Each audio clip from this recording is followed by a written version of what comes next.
Over on Jaguar Gator 8, a new college football video is out. In this video, we talk about the 1994 Rutgers Scarlet Knights, and something incredibly stupid and ridiculous that their coach said after a 3-game losing streak that made no sense and ultimately led to his downfall. Click the card in the upper right corner to watch. Also join me tomorrow night on Twitch at 9 p.m. Eastern, where we'll play NFL Trivia for a chance to win cash prizes and talk all things free agency. Link to play below. And now, on with our feature presentation. Remember back in 2019 when the Jets thought for sure that they were going to land linebacker Anthony Barr? They offered him a 5-year deal worth somewhere in the ballpark of $75 million, and Barr even accepted the deal during the legal tampering period. But then, Barr realized that he made a mistake, decided to back out of the deal before officially signing it, and returned to the Minnesota Vikings on a far cheaper deal. That was a crazy saga that left a lot of Jets fans up in arms, that left a lot of Jets fans feeling betrayed, and left a lot of Jets fans still having hard feelings toward the linebacker 3 years later, even if his numbers have taken somewhat of a drop-off since signing that deal. But what's crazy, and what you might not realize or might not remember, was that this was not the first time that the Jets got screwed over by the Vikings in free agency for a premier top-quality defender when they thought for sure that they had a deal done. Far from it, in fact, because in 2004, they got burned badly by this man right here. This is former Buffalo Bills cornerback Antoine Winfield, and during the 2004 offseason, he was arguably the hottest name on the market. The Jets brought him in to bolster up their secondary, and they were dead confident that a deal was done. But by the time the ink was dry, he was in Minnesota instead. And this is the story behind arguably the craziest free agency saga in the history of the Jets franchise. Before I talk about the drama in question, we need some context to understand just who Antoine Winfield is, how good he was, and why the Jets were ever even interested in his services.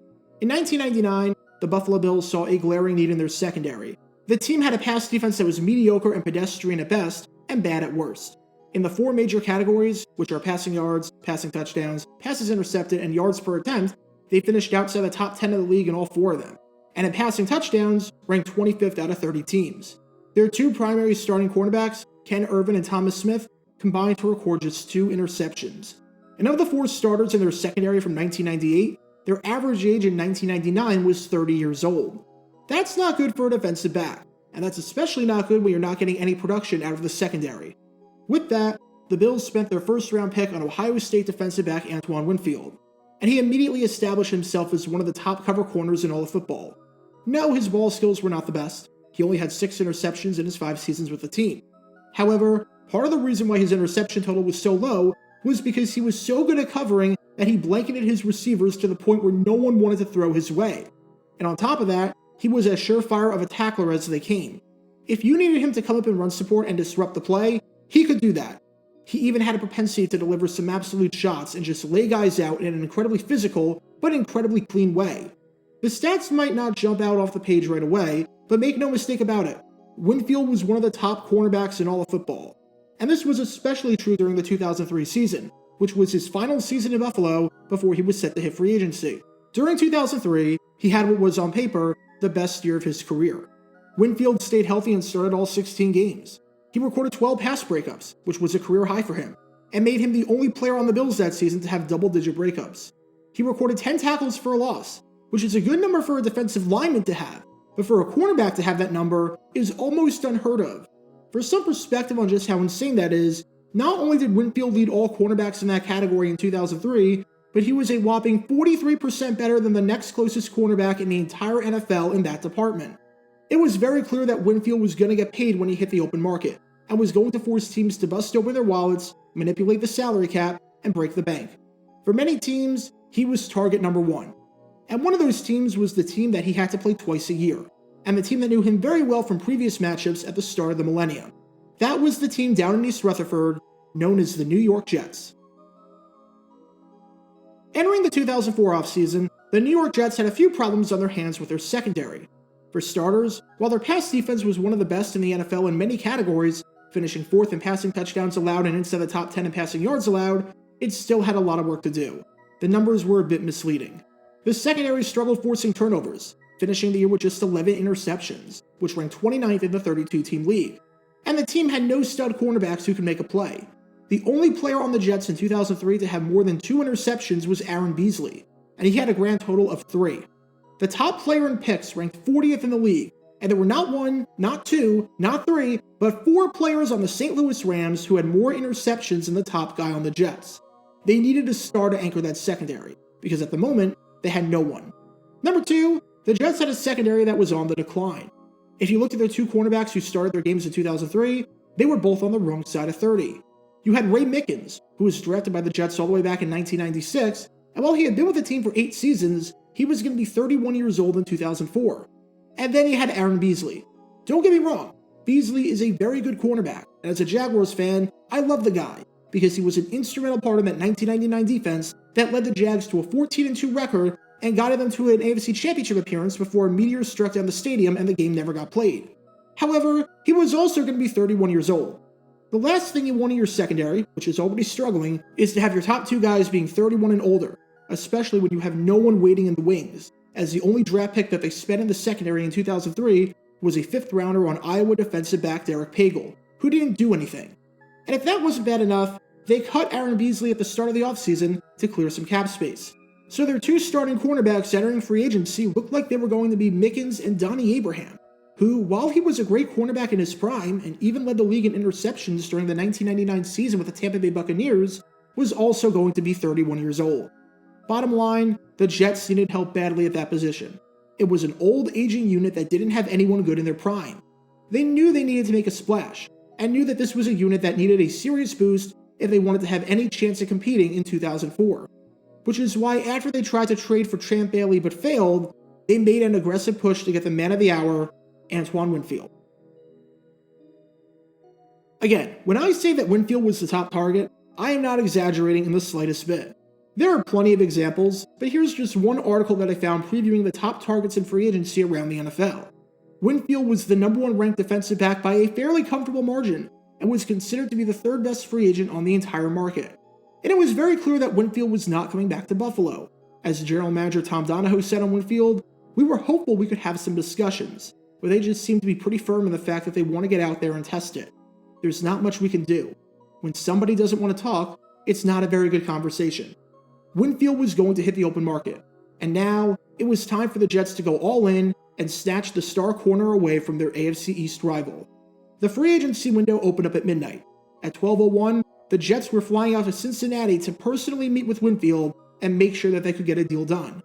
The Jets were the very first team that Winfield was visiting with, and the Jets were determined to make sure that it was the only one.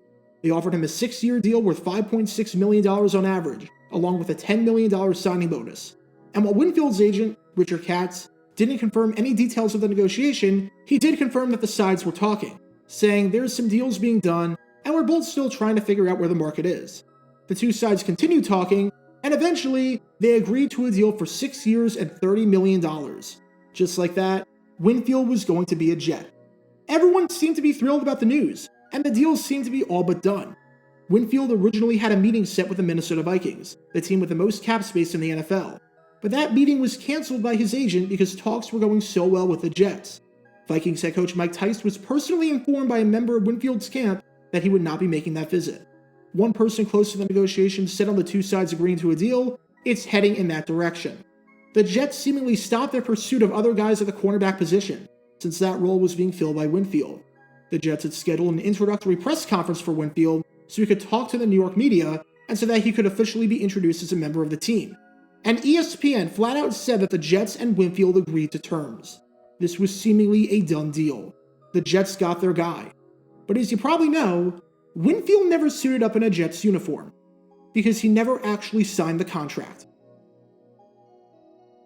Again, the deal was done according to ESPN, and every other meeting with Winfield's other suitors was canceled, to the point where even Rob Brzezinski, the vice president of football operations for the Vikings, said the last we heard, he was signing with the Jets. The Jets didn't try and pull a fast one under Winfield by changing the terms of the contract at the last minute or anything like that. And the Jets never backed out, as this was the guy that they wanted. So if the 2 sides were on seemingly good terms and were progressing in the negotiations, what happened? Well, you can blame Winfield being a man of morals and a man who didn't want to renege on his promises for the change in heart. Yes, it was a bit bizarre when Winfield changed his mind, got off the private jet in Minnesota, and said, "I saw the snow," and was like, "This is home," implying that it doesn't snow in New York City, which I beg to differ on. However, Winfield said that it was nothing against the Jets, nor was it anything against that organization. It was the fact that when this process started, he promised head coach Mike Tice and defensive coordinator Ted Cottrell that he would visit.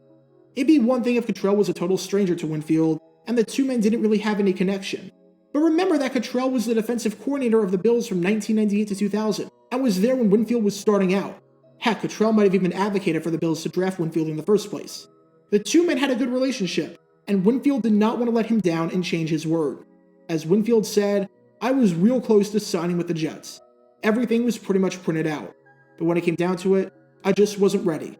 I'm a man of my word. I promised Coach Tice and Coach Cottrell that I would visit. I told my wife before this even started that I would make 2 visits."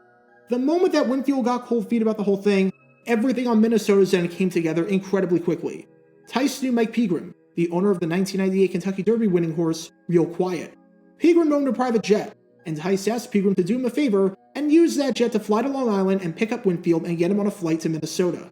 From there, Tice had players like Randy Moss and Dante Culpepper personally call up Winfield to recruit him and tell him to come to Minnesota to join the Vikings. And not even 24 hours after thinking that he was a Jet, Winfield was signing with the Vikings and was introducing himself to the media wearing purple in the background instead of green. The move caught the Jets by complete surprise. They had planned their entire pursuit around Winfield. They thought they had a deal done.